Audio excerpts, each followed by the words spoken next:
Hello, ladies and gentlemen, and welcome back to another video. This is part 2 of my little internal drive switching mod. Last time I made the switch in the right places in the ribbon cable, and I tested it out and it worked. So, part 2 is gonna be about mounting everything. So, what I'm gonna mount is the screen, about here actually. You're not gonna see the green stuff, only the screen there.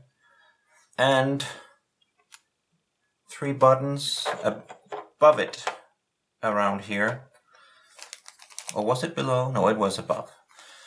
Last time I mentioned a rotary encoder, but ultimately I decided against it.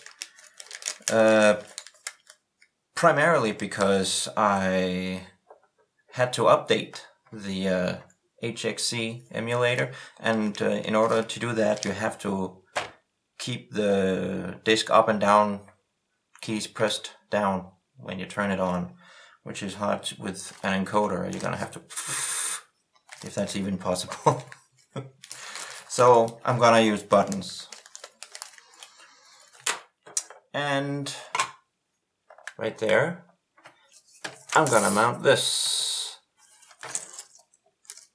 SD card extension cable, so you can pop in micro SD cards there. And the switch itself I thought of mounting here. So you can simply flip that way for the flash drive, for the emulator drive, and that way for the physical drive, because they are in those respective ends. So that should be easy to remember. So that's my plan. And for the first part here, we only need the top half. So with this top half, I have been doodling where I want the screen and the 3 buttons. So the screen is within this big square, and the 3 buttons I want there and there and there, because I don't want them too spread out, but I don't want them too close either. So now I'm gonna have to get down and dirty. There is no way back now.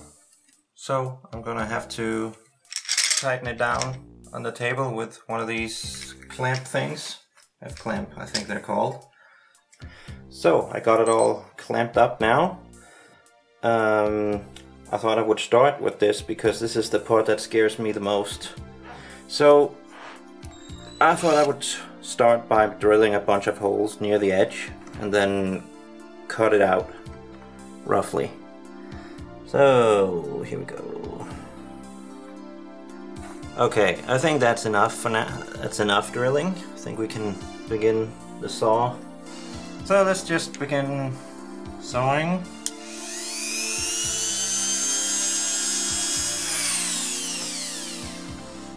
So let's see if we can get it out now.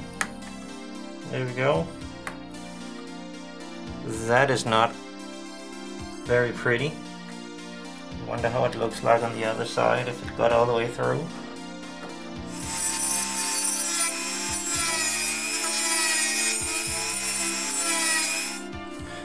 Okay, I'm gonna drill the hole for the switches now, or the buttons.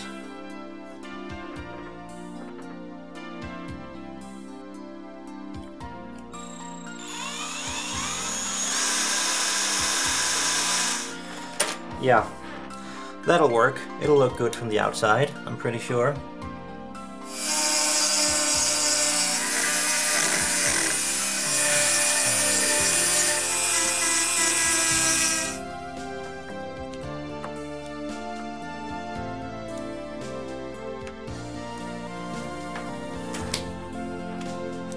See, there is this high thing here on the side of it.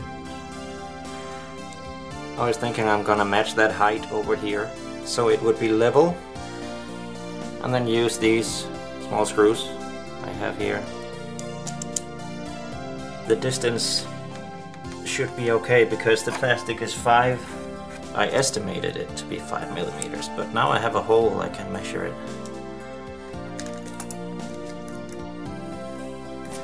It's 3 millimeters thick, so I'm gonna have to limit how much I'm gonna screw this in the plastic. Not more than 1.5 millimeter or something like that. But I could do something else. Because as things are now, the hole is just big enough so that I can squeeze it in. And it's actually wedged in there without being too tight. It's really on there, and yet not hard to take out. So that's pretty good. That's what I'm gonna do. So this is what it looks like from the outside. I can show it a bit closer. And from the inside here.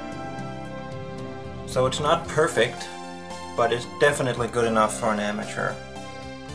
What I'm happy about is that where is it? There.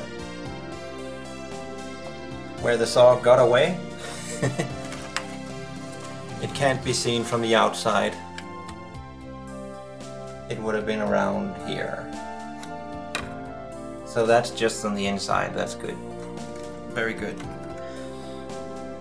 You can see this metallic thing that is on the side of this display. There's a space. Oh, can I do it like this? Yeah. There's a space between the underside of the case and the top of that thingy. So I'm gonna have to put in something so I can tighten it down and it still be level on this side.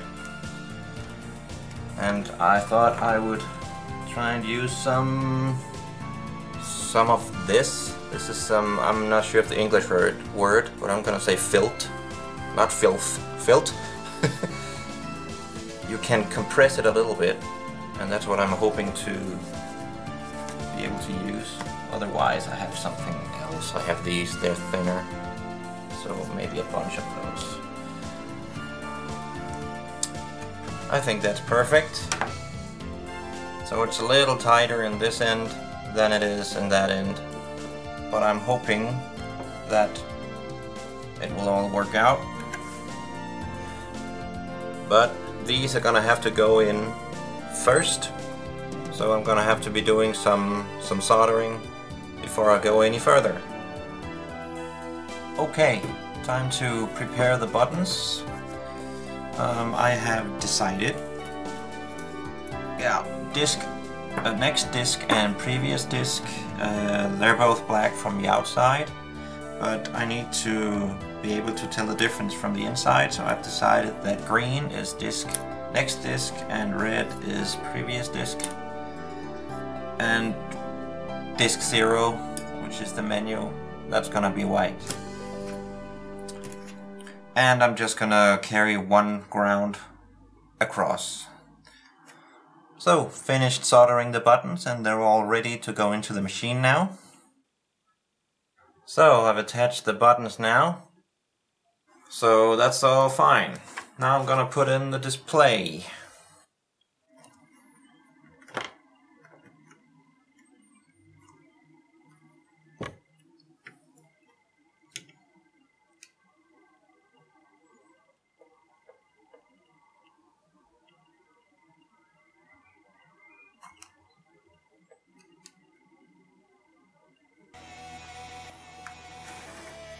So, I think I got it glued up pretty good. Maybe too much, maybe way too much, but hey, better way too much than way too little. So, I'm satisfied. And at the other end of these wires is the emulator. So I'm gonna have to put on the appropriate wires, the receiving wires on this one now. So the receiving wires are going to go to these 3 buttons, and this is the next disc and this is previous disk, and the middle one is the menu.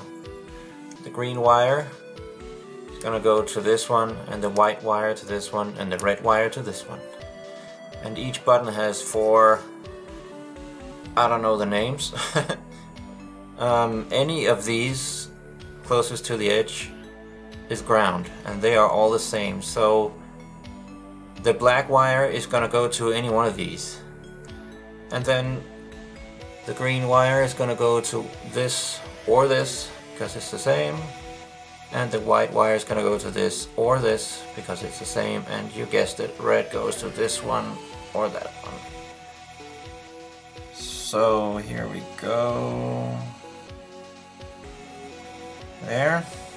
I think that's pretty good. This is gonna work. So the way I'm gonna mount this is I'm gonna zoom a little bit here.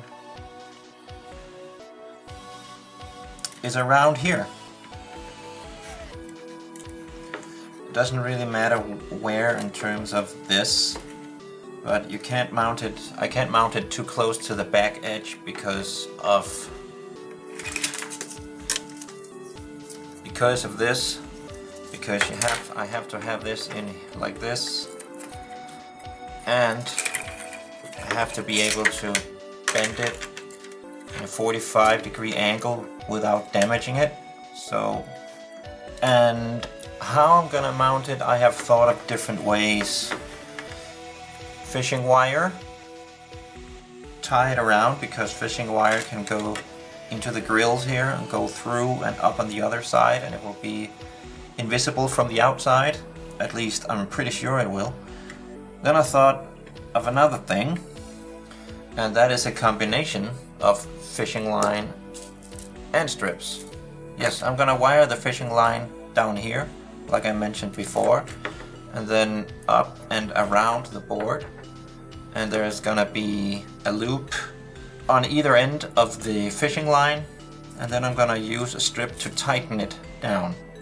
And I'd really like to feel safe that this is going nowhere, because this is like naked electronics falling down on other naked electronics. The outcome would certainly be random but bad. So that's the first end. I have no clue how I arrived at this beginning part out here, but it looks fine.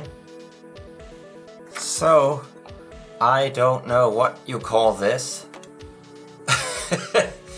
but it works.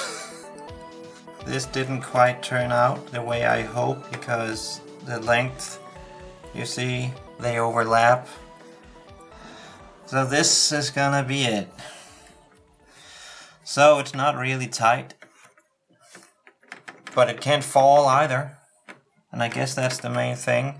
So this is just gonna be security so it doesn't fall, and I'm gonna add a shit ton of hot glue. So first some hot glue on the fishing line so it doesn't loosen itself, and then add hot glue all around.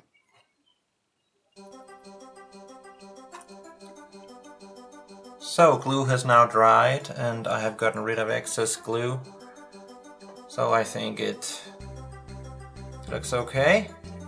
I connected the wires up as well. So that was it for the upper part. So at this point I couldn't help but setting it up and testing it out, just to see if the buttons worked as I thought they would, and they did not. I can give a bit of a demonstration now. I'm pressing the buttons at the back here. Pressing the one with the green wire. Works fine. Middle. And I have pressed both buttons like 100 times. They don't work. The middle button I'm pressing. Nothing. Previous disc button, the red wire. Nothing. But then I switched the white with the green. And then the green wired button worked as the middle button, as if the middle button was pressed. And the middle button still don't work, which should now act as next disc button. So I'm gonna switch it back And that led me to believe that the two buttons were simply defective. To confirm, I shorted them. I have a simple thing here I can short with, just to check, and that one works. And the previous disc button, there's gonna be a hell of a lot of beeps now. Yep, and that works as well. So I'm gonna have to replace the buttons. I only have 2 red buttons left. So I'm gonna have to have 2 red and 1 black. So I guess I'm gonna have to move that one to the middle and those on the side. So I have now removed enough glue to hopefully be able to take the buttons out without removing the screen. I have wired up the new buttons and I have just tested them and they work. So that is very nice. I just gotta put them in now.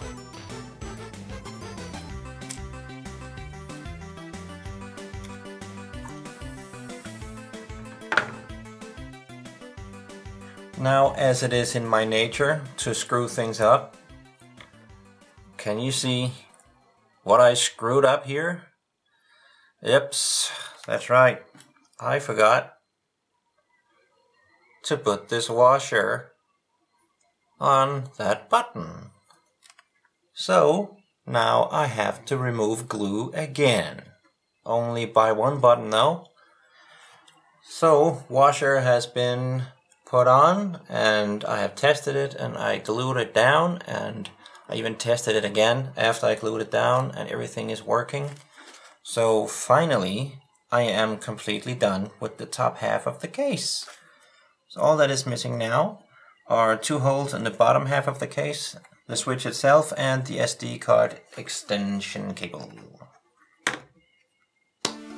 So the bottom half of the case, we have to remove all kinds of crap.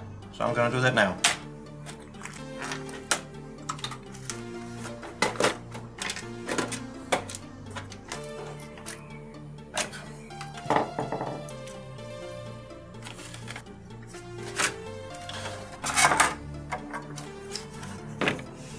There.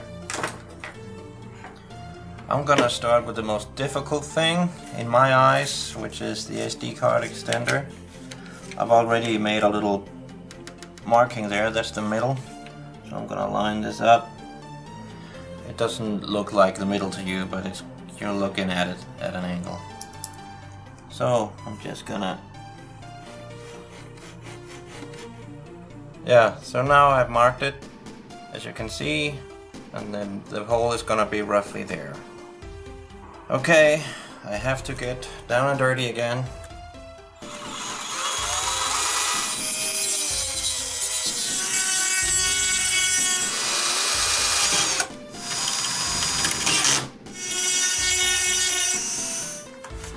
Okay, I've cleaned up now, and now I can show you the result.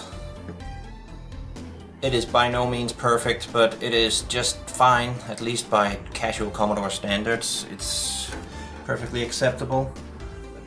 Yeah, just like that. And it'll be just fine. I think I'm gonna be pretty satisfied with this. Yeah, and the hole. I had to think about that screw hole there. So I had to shift it a little bit. So, but that's okay, because I don't look at it as much. I just need to reach around, feel for the switch, and flick it, so.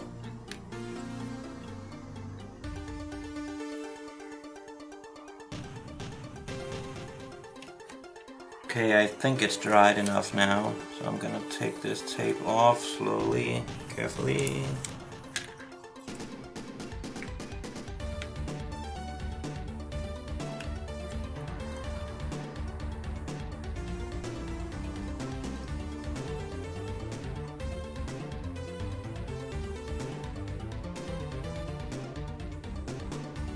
Alright, while that dries, I'm just gonna have to install the button.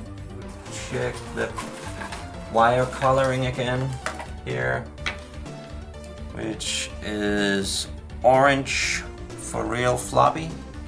So I mount it with orange away from the floppy drive since it's opposite when we flick it. So I think that is that. Now I'm just gonna wait for this to dry so I can clean it up a little bit. And then I can put the whole thing back together. While I wait for that to dry, I thought I would do something about this very, very wide cable. Very stiff and takes up a lot of space.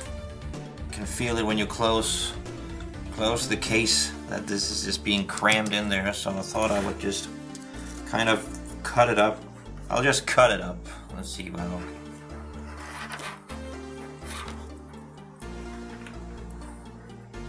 So there, I think that could be a lot worse.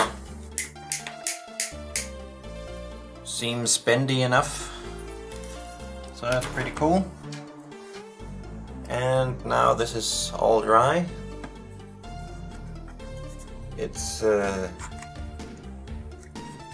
It's pretty solid. I'm sure it will stay there.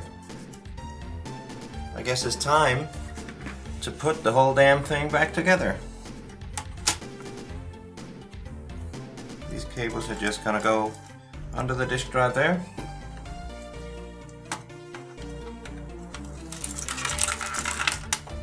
It's on there.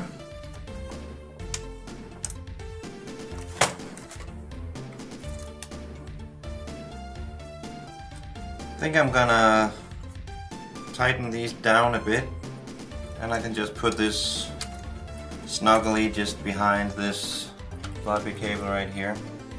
I actually off cam extended one of the leads here because it has to go all the way up to the floppy emulator. Actually, I'm not sure if I mentioned the cables where I connect the screen, those two, because this one originally just went over the two plugs here, that and that. So I just simply took some of the DuPont cables and I glued them together so they just function as two small ribbon cables. I just connected them up like this. Okay, let's put it on here.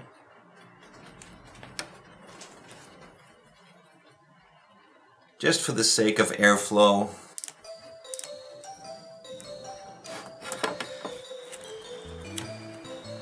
There. There we go.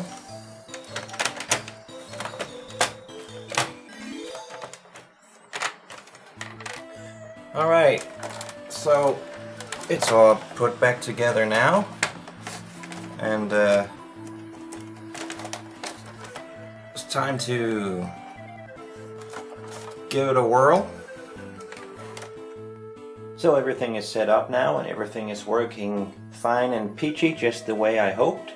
The drive switch works great and all the disk control buttons on the emulator works as they should.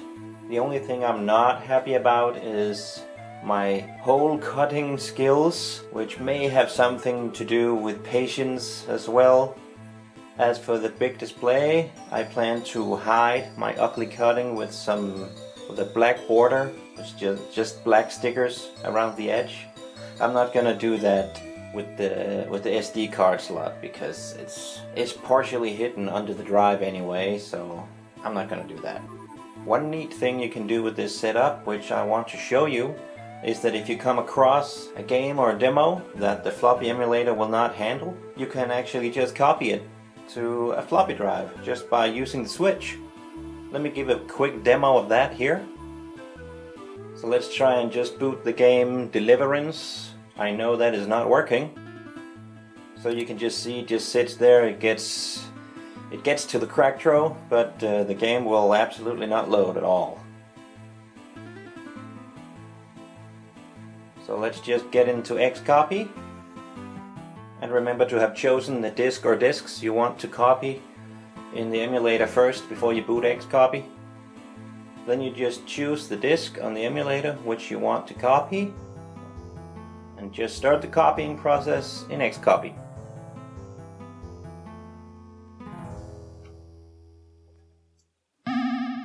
There, disk is all red. Let's get ready to write. So what you do is simply switch to physical drive with the switch, insert the disk, and then just continue in Xcopy. Now I suspect that switching the drive while the machine is on is pretty harmless, but if someone with deep technical Amiga knowledge could let me know in the comments if that is the case or not, that would actually be great. There, the disk is all written.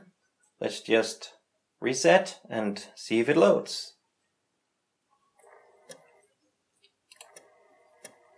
And the game loads just fine. So that is a neat trick you can do with the few titles that will not run on the emulator drive. So that concludes this project. Thank you very much for watching. I hope you found it interesting.